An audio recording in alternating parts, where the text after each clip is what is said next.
섬기는 정신교회 방문해 주신 우리 모든 태신자 여러분들을 진심으로 환영합니다. 저희 성도들이 지난 2월부터 8개월 이상을 여러분들을 이 자리에 모시기 위해서 기도해 왔어요. 물론 여러분들 중에는 아마 지인이 하도 부탁을 하니까 아유 진짜 내가 징그러워 못 살겠다, 한 번만 나가줘야지 이러고 나오신 분도 있을 것이고, 또는 어저께 길에서 만나가지고 부침개 한번 잘못 먹었다가 그러고 나오신 분도 있을 것이고, 다양한 분들이 있을 거예요. 그럼에도 불구하고 여러분들은 어떻게 하다 보니까 이 자리에 내가 나오게 됐구나, 그렇게 생각하지 마세요. 하나님께서 때가 되었기에 여러분의 등을 떠밀어 가지고 여기 오신 겁니다. 다시 한번 여러분들을 하나님의 사랑 안에서 진심으로 환영하고, 하나님께서 오늘 여러분에게 귀한 은혜를 내려주시는 축복의 시간이 되시기를 주님의 이름으로 축원합니다. 혹시 여러분들 중에 디히드로 에피안드로스테론이라는 그 단어를 들어보신 분 계십니까? 내가 저거 한 단어에 한 페이지씩 해달라고 얘기를 했는데, 디히드로 에피안드로스테론, 네.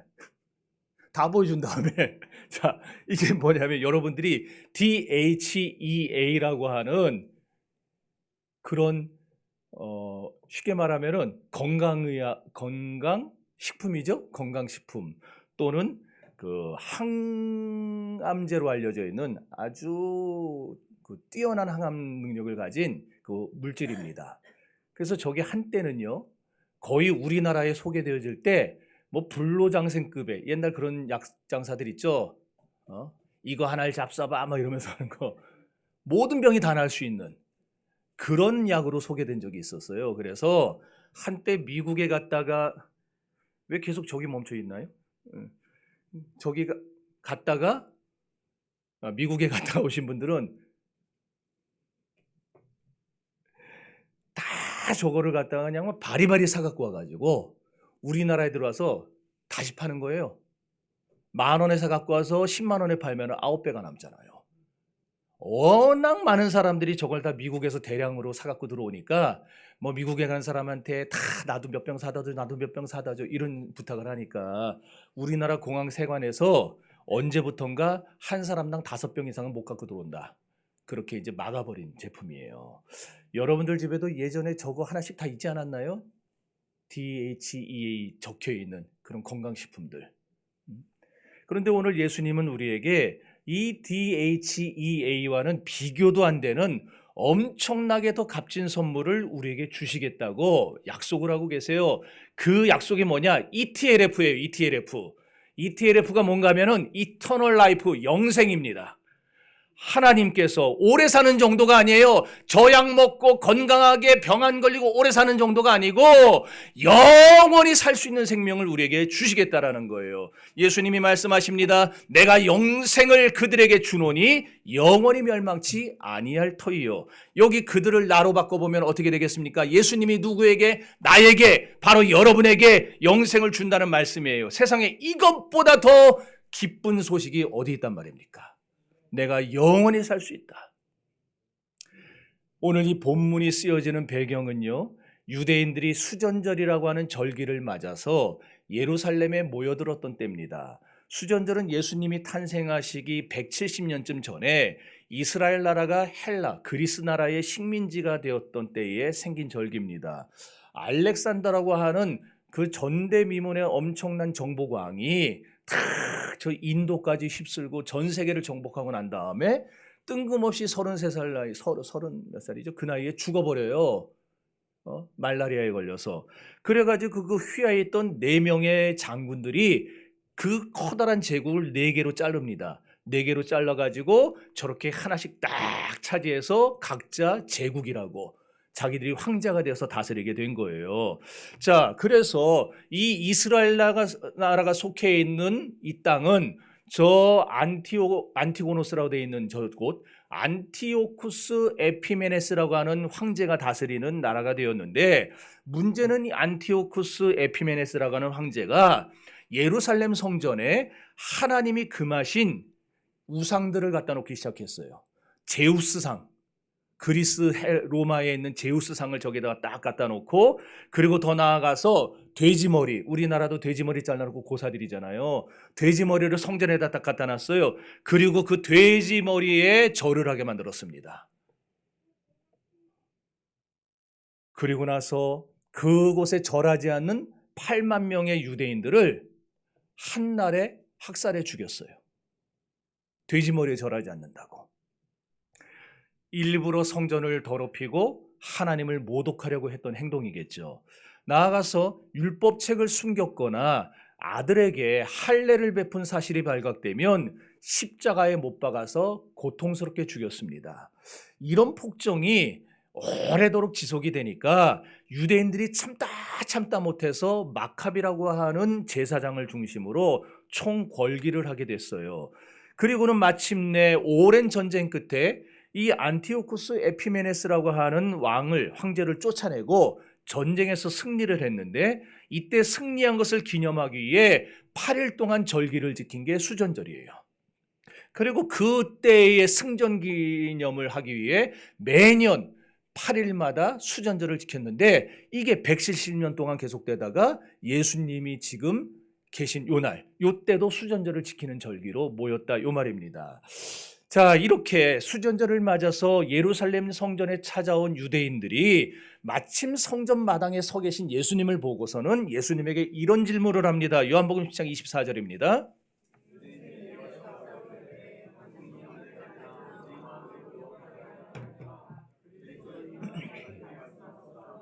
저게 무슨 말이냐면은, 진짜 메시아입니까? 아닙니까? 좀 속 시원하게 말해주세요. 그 말이죠. 그랬더니 25절에서 예수님이 단호하게 말씀하셨어요. 내가 이미 너희에게 그렇다고 말했거늘 너희가 믿지 않았다.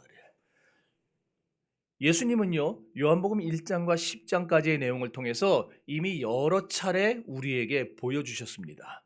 뿐만 아니라 예수님은 행동을 통해서, 이적과 기사를 통해서 사람이 할 수 없는, 하나님만이 할 수 있는 놀라운 기적들을 여러 번 보여주면서 증명하셨어요. 그럼에도 불구하고 사람들은 헷갈린 거예요. 진짜 메시아냐 아니냐, 좀 우리한테 속 시원히 좀 말해달라. 이 얼마나 안타까운 일입니까? 분명히 증거를 보여줬는데, 내가 그러라고, 내가 메시아라고 말을 해줬는데 그걸 못 믿고 여전히 좀 분명하게 말해달라 그러니까 얼마나 답답한 노릇이에요. 문제는 오늘날 이런 모습들이 이 시대를 살아가는 저와 여러분에게도 나타난다는 겁니다. 오늘날 세상에 있는 사람들에게 아무리 말을 해줘도 안 듣습니다. 예수를 믿으세요. 예수 믿으면 구원받습니다. 천국 갑니다. 너나 가라 천국. 이런 데니까요. 너나 가라 천국. 도저히 얘기를 해도 듣지를 않아요. 그럼 왜 사람들이 그렇게 완강하게, 물론 그렇게 거부하다가도 언젠가 하나님이 선택한 사람들은 때가 되면 돌아옵니다. 그런데 끝까지 돌아오지 않고 끝내 그냥 허무하게 죽어버리는 사람들. 왜 그런가? 26절은 이렇게 얘기합니다. 너희가 내 양이 아니므로 믿지 아니하는도다. 하나님의 양은 언제라도 돌아옵니다. 그러나 하나님이 선택하지 않은 사람은 아무리 얘기해도 듣지를 않는 거예요. 우리가 예수를 믿게 된 것, 그리고 여러분이 이렇게 오늘 이 정신교회에 한번 발을 들이게 된 것, 이거 어쩌다 갑자기 된 게 아닙니다. 아까도 얘기했지만은 하나님께서 오랫동안 준비하신 프로그램이 있어요. 구원의 프로그램. 그 구원의 프로그램 때문에 가능해진 일이에요. 이걸 좀 설명을 드리려면은, 제가 군에 입대할 때에 벌써 1990년도니까 상당히 오래됐죠. 34년 전인가요? 그때 그 직전에 XT 컴퓨터라고 하는, 우리 어르신들은 잘 모르죠, 컴퓨터에 대해서. 젊은 사람들은 압니까? XT 컴퓨터라고 알아요? 이게 처음 나왔어요. 그거 제가 제대할 때, 92년도에 제대할 때 보니까 AT 컴퓨터라는 게 나왔어요. 그 다음에 여러분이 아는 286, 386, 486, 586 이게 나와서 지금은 막 이렇게 놀라운 성능의 컴퓨터들이 발전되게 된 건데, XT 처음 컴퓨터가 나왔을 때, 그리고 그때 AT로 넘어갈 때 신세계였습니다. 무슨 말이냐? 그때 쓰던 5.25인치 플로피 디스켓이라는 게 있어요. 저거예요. 보셨는 분 계실 거예요? 저 용량이 얼마 있느냐? 무려 360kb였어요. 뭐냐면은 오늘 제가 여기 가지고 오는 원고가 400kb입니다. 요 용량이. 요거 하나도 못 넣는 용량이에요, 저게. 그런데 AT로 넘어갈 때 3.5인치 디스켓으로 바뀌어요. 저걸로. 용량이 1.44메가로 바뀝니다. 요거 두 편에서 세 편 넣을 수 있는 용량이 된 거예요. 기가 막혔어요, 저 때. 어떻게 세상이 이렇게 놀랍도록 발전하냐 막 그랬어요. 근데 요즘은 USB라고 하는 거, USB 뭔지 아시죠? 이렇게 컴퓨터에 꽂아서 쓰는 거. 저것도 세상에 512메가가 아니고 512기가예요. 512기가. 감이 안 오죠? 제가 당시 쓰던 컴퓨터 267만 원 주고 산 컴퓨터가 512메가였어요. 512메가. 근데 이제는 저 쬐까는 거 하나가 그 당시에 267만 원 주고 산 컴퓨터보다 더 많은 용량을 담는, 더 많은 게 10배 이상을 담는. 자, 그러면은 물어봅니다. 또 컴퓨터 성능은 또 얼마나 많이 발전했습니까? 예전에는요, 전화선을 연결해서, 여기 저와 비슷한 세대는 해본 경험이 있을 거예요. 전화선 연결해서 그 PC 통신이라는 거 있었어요. 천리안, 나우누리 이런 거. 그래서 띠띠띠띠띠띠띠띠띠 이러면 여기서 막 입력하면 저기서 조금 있다 띡띡띡띡띡 이렇게 입력되는 거. 그거 통해서 우리가 막 상대방하고 인터넷으로 대화하고, 지금은 카카오톡으로 누르면 바로 가지만 그 당시엔 그렇게 누르고 나면 한참 있다 저쪽에서 받고, 또 저쪽에서 보내면 또 한참 있다 저쪽에서 받고, 이런 시대였는데 이제는요, 랜선을 통해서 얼마나 빠릅니까? 메가 시대가 기가 시대가 됐어요. 기가 시대. 인터넷도 기가 인터넷이 나왔잖아요. 누르면 바로 가 있어요. 누르면 벌써 알아봐요. 이런 시대가 됐어요. 자, 이렇게 비약적인 발전들을 했는데 이게 그럼 누구 덕분이란 말입니까? 양질의 컴퓨터와 또 기술 프로그램을 개발한 개발자들 덕분 아니에요?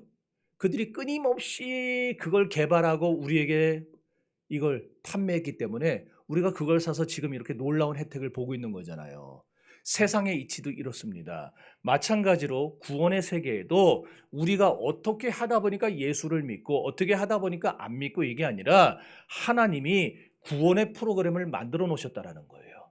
그래서 우리가 그 구원의 프로그램에 의해서 하나님 앞에 나오게 됐는데, 그 하나님이 창세전에, 이 세상을 만드시기 전에, 우주 만물을 만드시기 전부터 저와 여러분들을 구원할 계획을 세우시고 이 구원할 모든 프로그램을 준비하셔서 오늘 여러분들에게 가동시켜 주신 거예요.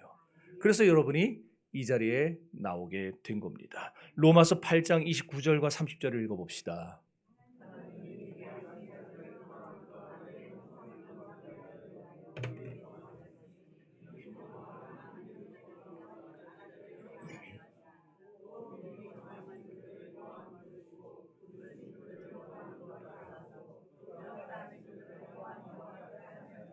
아멘. 하나님이 만세 전부터 우리를 선택해 주시고 때가 되면 예수 그리스도를 믿어 구원받을 수 있도록 모든 준비를 다 해놓으셨다가 우리 마음을 열어 믿게 하신 겁니다. 그러므로 이렇게 하나님이 예비하신 구원의 모든 프로그램이 차근차근 진행이 되어서 그 프로그램에 따라 저와 우리 기존의 성도들은 그 전에 예수를 믿어 이 자리에 이른 것이고, 오늘 여러분들은 그 프로그램에 의해 처음으로 인도받아 이곳에 나온 것이라는 얘기예요. 그래서 끝까지 이런 구원의 프로그램이 작동됐음에도 불구하고 끝까지 믿지 못하고 안 믿고 세상을 떠나는 분들은 아까 예수님이 하신 말씀대로 왜? 선택받지 못한 자들이기 때문에 그렇다라는 거예요. 그래서 예수님이 끝까지 믿지 않는 유대인들을 향해 뭐라고 하셨는가? 너희가 나를 믿지 아니함은 내 양이 아니기 때문에 그런 말을 한 거예요. 얼마나 비통한 말입니까? 저는 그래서 오늘 여기 이 자리에 나와 있는 여러분 모두가 하나님의 양이시기를 소망합니다. 오늘 우리가 본문 말씀을 통해서 특별히 깨달아야 될 게 있는데, 그건 바로 우리가 영생을 얻기 위해서는 거쳐야 되는 게 있어요. 그게 뭐냐? 예수님을 믿어야만 한다는 겁니다.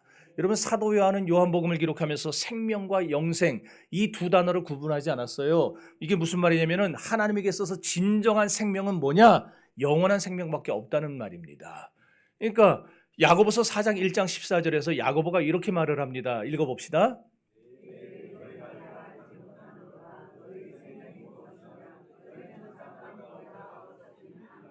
아멘. 그렇습니다. 우리가 80을 살고 90을 살다 보니까 오래 사는 것 같지만은 사실 우리의 삶이라는 게 영원이라는 시간이 비춰보면 아주 짧아요. 그냥 아침에 잠깐 나타났다 햇살 떠오르면 사라지는 안개에 불과하다라는 겁니다. 그게 우리의 생명이에요. 그러나 장차 우리가 하늘나라 천국에 들어가서 누리게 될 영생은 이 땅에 있는 80년, 90년, 100년의 삶과 비교할 수 없을 정도로 깁니다. 긴 정도가 아니라 영원합니다. 그러므로 하나님에게서 진짜 생명은 이 땅에 있는 80년, 90년이 아니에요. 우리가 죽어 누리게 될 영원한 생명인 것입니다. 그래서 성경에는 영원한이라고 하는 형용사를 딱 두 단어에만 붙였어요. 세 단어에 붙였어요. 뭐냐? 첫 번째 단어는 하나님에게 붙였습니다. 하나님은 어떤 분이냐? 영원한 하나님이에요. 두 번째는 하나님의 나라입니다. 하나님의 나라는 영원합니다. 망하지 않습니다. 또한 세 번째는 하나님이 우리에게 주시는 생명, 곧 영원한 생명입니다. 요 세 단어 외에는 영원한이라는 형용사를 붙이지를 않았다는 얘기예요. 그러므로 영생이란 영원하신 하나님의 생명을 가리키는 겁니다. 하나님은 병들지도 않는 분이요, 늙지도 죽지도 않는 분이요, 영원전부터 자존하셨던 분입니다. 이렇게 하나님이 영원히 사시는 분이기 때문에 그 곁에 서 있을 우리 신자들도 영원히 사는 겁니다. 만일 여러분들이 영원히 사는 것과 잠깐 사는 것과 선택할 수 있다면 여러분은 어떤 것을 선택하시겠습니까? 우리는 다 영원을 선택할 것입니다. 만약 우리가 이 세상에서 모든 권세를 다 누리고 이 세상의 모든 영화를 다 누리고 산다 할지라도 죽고 나면 그게 무슨 소용이 있습니까? 마찬가지로 오늘 우리가 호의호식하고 세상에서 영광을 누리고 우리의 욕구를 다 충족하며 오래 산다고 하더라도 우리가 영원한 생명을 놓쳐버리면 그 또한 무슨 소용이 있냐는 말입니다. 우리에게 가장 중요한 것은 이 땅에서의 80년, 90년이 아니라 영원히 사는 것입니다.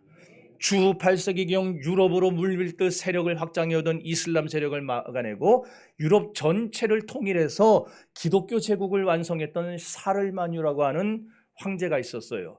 이 사르마뉴의 무덤이 1100년이 지나서 1861년에 발굴이 됐는데 그때 발굴했던 고고학자들이 사르마뉴 대제의 그 모습을 보고 깜짝 놀랐다고 합니다. 왜냐? 이 황제가 저렇게 황제의 의복을 입고 손에 저 황제의 호를 딱 들고, 지금은 저 칼을 들었지만 호를 하나 들고 의자에 앉아 있었는데 무릎에 성경책이 놓여 있었대요. 그리고 성경책에 사르마뉴의 그 뼈다귀가 된 해골이 된 손가락이 딱 한 구절을 가리키고 있는데 그 구절이 마가복음 8장 36절이었습니다. 사람이 만일 온 세상을 얻고도 자기 생명을 잃으면 무엇이 유익하리요? 그렇습니다. 천하를 통일했어요. 기독교 왕국을 만들었어요. 온갖 영화를 다 누렸습니다. 모든 나라의 왕들이 다 저 사람을 자기들보다 위에 있는 왕으로 인정하고 머리를 숙였습니다. 그럼에도 불구하고 저 사람이 보여주는 건 뭐예요? 죽고 나면 아무것도, 이런 건 아무것도 소용이 없다라는 거예요. 여러분, 지나가고 나면 다 끝나는 것이 이 세상의 덧없는 삶 아닙니까? 지나간 영화가 중요한 게 아니라 우리 앞에 놓여있는 내세의 삶이 더 중요합니다. 젊었을 때 고생 한 번 안 하다가 40대 50대가 되어서 갑자기 생각지도 못한 고생을 하던 어떤 분이 그런 얘기를 했어요. 젊은 날 제가 부모님 덕분에 호강하면서 행복을 누렸었는데 지금에 와서는요, 그거 아무 의미도 없습니다, 목사님. 그때를 돌이키고 추억해본들 그게 저한테 무슨 소용이 있겠습니까? 마찬가지입니다. 여러분이 세상을 빛과 번쩍하게 살다가도 죽어서 영생을 소유하지 못한다면 그것만큼 후회스럽고 고통스러운 일은 없을 것입니다. 그만큼 영생은 우리에게 중요한 문제예요. 아무리 우리가 오래 살아도 이 세상 모든 것을 다 소유하며 살았다 하더라도 마지막 순간에 하나님 나라에 들어가지 못하고 영생을 소유하지 못하면 아무 의미가 없어요. 그런데 오늘 본문에서 하나님이 이 영생을, 이 놀라운 영생을 그냥 주신다는 거예요. 돈 받고 준다고 해도 사야 될 판인데 돈 받고 준다는 게 아니라 그냥 준대요. 사실 이 영생을 우리가 어떻게 돈 주고 사겠습니까? 값으로 따질 수도 없는데. 어떤 부자 청년이 예수님께 나와서 이런 질문을 했어요. 선한 선생님이여, 내가 어찌하여야 영생을 얻으리이까? 그랬더니 예수님이 이런 말을 하신 적이 있습니다. 내가 가진 재산을 다 팔아서 가난한 자들에게 나눠주고 너는 나를 쫓으라. 그리하면 내가 영생을 얻을 것이라. 그랬더니 이 청년이 고민하는 거예요. 충격을 받았습니다. 내가 지금까지 뼈 빠지게 일해서 모은 돈이 얼마인데 이걸 다 포기하라고? 못해. 그러고 후에 돌아갔어요. 여러분, 이 청년은 착각한 겁니다. 영생이라는 게 자기의 재산을 다 팔아서 살 수 있는 것으로 생각했기 때문에 그래요. 아니에요. 하나님이 주시는 영생은 값으로 매길 수가 없습니다.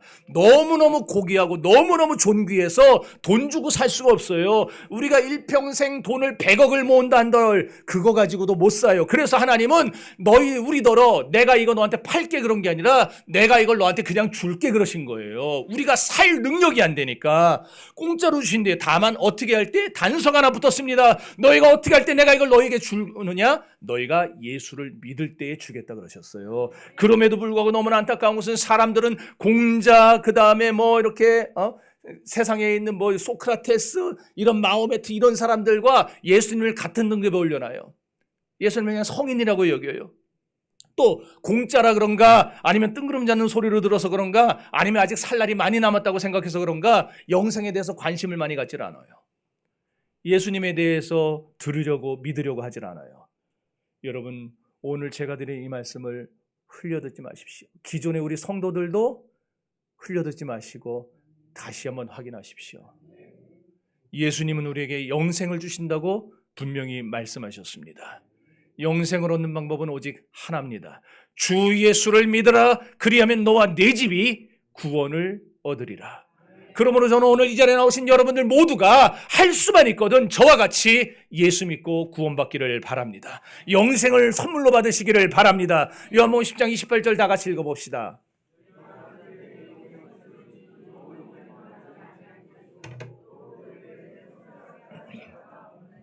아멘. 여기서 나는 누구냐? 예수님이죠. 그런데 30절을 보면 나와 아버지는 하나라, 나와 하나님은 하나라 그런 말을 했어요. 그러니까 영원하신 하나님, 전능하신 하나님께서 당신의 인격, 당신의 이름을 걸고 뭘 하고 있는 거냐? 내가 너에게 영생을 줄게. 그러니 너는 절대로 망하지 않아. 아무도 내 손에서 너를 빼앗아갈 수가 없어. 내가 너의 안전을 전적으로 보장할게. 내 이름과 내 인격을 걸고 너에게 약속할게. 그렇게 말씀하신 거예요. 이 놀라운 보장을 오늘 여러분이 받은 거예요. 그러니 의심하지 마시고 흔들리지 마시기 바랍니다. 오늘 여러분이 예수님을 믿어 예수님을 영접하면 여러분은 주님의 나라에 들어가 있게 될 것입니다.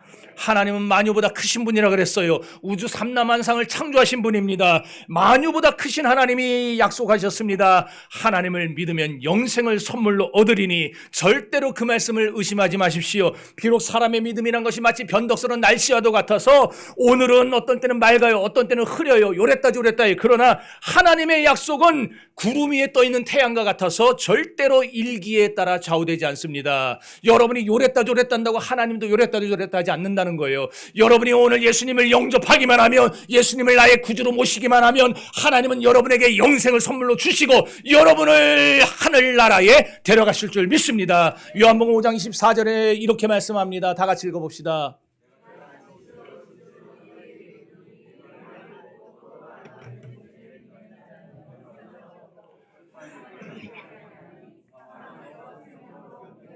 아멘.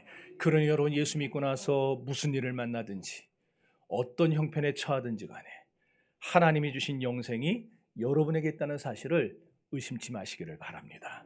우리도 언젠가는 다 죽을 겁니다. 참 좋은 날 오셔갖고 죽는다는 얘기 들으니까 좀 그렇겠지만 언젠간 다 죽겠죠. 저도. 그러나 분명한 사실은 죽어도 우리는 하늘나라에서 영원히 살게 될 것입니다.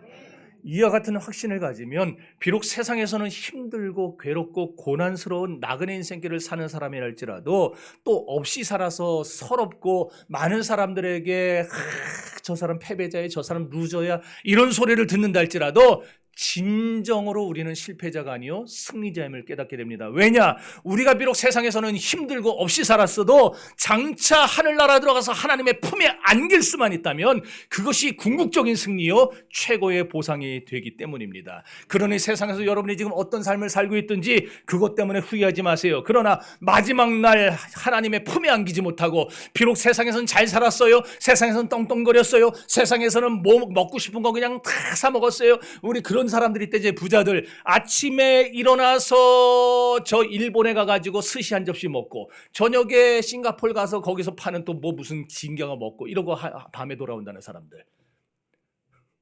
그런 거 부러워하지 마세요. 아무리 그렇다 하더라도, 아무리 좋은 삶을 살았다 하더라도 마지막 날 하나님 품에 안기지 못하면 그 사람은 실패자입니다.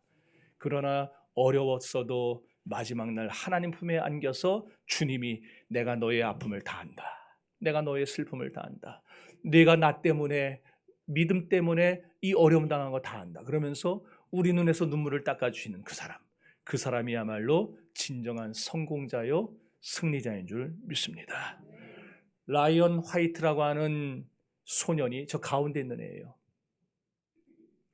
1990년에 후천성 면역 결핍증, 여러분도 아시죠? 뭔지? 에이즈라고 하는, 이 에이즈라고 하는 병으로 죽었어요. 1971년생입니다. 저보다 한 살 어려요. 14살에 저 병에 걸렸어요.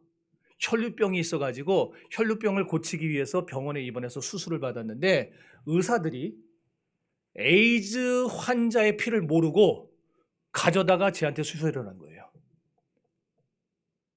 쟤는 하루아침에 어른들의 실수로 에이즈가 걸려서 시한부 인생이 됐습니다. 14살에 에이즈가 걸려서 19살에 죽었는데 5년 동안 참으로 고통스러운 투병 생활을 이어가게 됩니다. 저 소식이 알려져서 미국에 있는 모든 TV 매체들과 언론사들이 다 이 아이의 병원에 와가지고 저 형편을 보도하기 시작하는 거예요. 수많은 국민들이 5년 동안 라이언을 걱정하며 격려해 주었는데, 당시 대통령이었던 로널드 레이건이죠. 레이건 대통령도 특사를 보내서 위로했고, 마이클 잭슨, 팝의 황제라고 하는 마이클 잭슨이 이 아이를 위한 노래를 따로 만들어서 발표를 했을 정도예요. 엘튼 존이라고 하는 유명한 가수도 이 아이 때문에 엘튼 존 에이즈 재단을 설립해서 지금까지 많은 에이즈 환자들을 돕고 있습니다. 이렇게 수많은 사람들이 응원을 했음에도 저 라이언은 결국 19살 나이에 죽게 됩니다.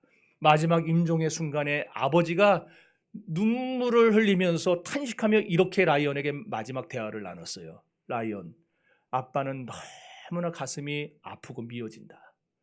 네가 이렇게 빨리 내 곁을 떠날 줄은 생각도 못했다.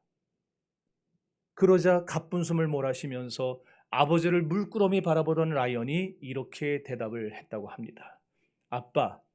아빠는 저에게 19년 동안 이 세상을 즐겁게 살아갈 수 있는 생명을 주셨어요. 그것뿐만이 아니에요. 아빠는 저에게 예수님을 가르쳐 주셨어요. 저는 아빠 때문에 예수님을 믿을 수 있었어요. 그러니 아빠는 저에게 이 세상 누구도 줄 수 없는 가장 값비싸고 가장 놀라운 영원한 생명을 선물로 주신 거예요. 아빠, 사람은 누구나 다 죽잖아요. 저는 그저 남들보다 조금 일찍 가는 것뿐이에요. 그러니 너무 슬퍼하지 마세요. 나중에 우리 천국에서 다시 만나요. 그 말을 끝으로 세상을 떠났습니다. 참으로 개인적으로 보면 비통한 일이지만 얼마나 아름다운 죽음을 맞았습니까? 사랑하는 성도 여러분, 우리에게 진정 중요한 것은 생명입니다. 곧 영원한 생명입니다. 이 영생이야말로 인생의 마지막을 해피엔딩으로 끝나게 해주느냐 아니면 새드엔딩으로 끝나게 해주느냐를 판가름하는 중요한 변수입니다. 그래서 예수님은 누구든지 예수님을 믿기만 하면 이 값비싼 영생을 선물로 주시겠다고 약속하셨던 것입니다. 이제 믿기만 하면 이 영생이 여러분의 것이 됩니다. 혹시 오늘 오신 태신자 여러분들 가운데 아직 예수님을 영접하지 않고 그냥 지인 따라 한 번 오신 분들이 계시다면은 꼭 예수님을 믿을 수 있기를 바랍니다. 혹시 태신자 여러분들 가운데에 기존의 교회를 다니다가 이런저런 이유로 시험이 들고 상처를 받고 교회를 떠났다가 신앙의 자리를 떠났다가 오늘 어떤 기회로 이 자리에 오신 분이 계시다면 잃어버린 신앙을 다시 회복할 수 있게 되기를 바랍니다. 혹시 여기 기존의 우리 성도님들 가운데 가끔 가다가 영생의 확신이 흔들리는 분들이 계시다면 그 흔들리는 믿음을 더 이상 흔들리지 않도록 굳게 붙잡으시고 의심을 쫓아내버리시기를 바랍니다. 하나님의 말씀에 생명을 걸고 영생의 확신을, 영생의 약속을 확신하며 이 세상을 살아가는 주님의 자녀들이 될 수 있기를 간절히 소망합니다. 그리하여 이 아침에 예수 그리스도를 영접하여 구원에 이르고 영생을 선물로 받아 누리는 저와 우리 태신자 모든 여러분들이 되시기를 주님의 이름으로 축원합니다. 우리 기도하겠습니다. 제가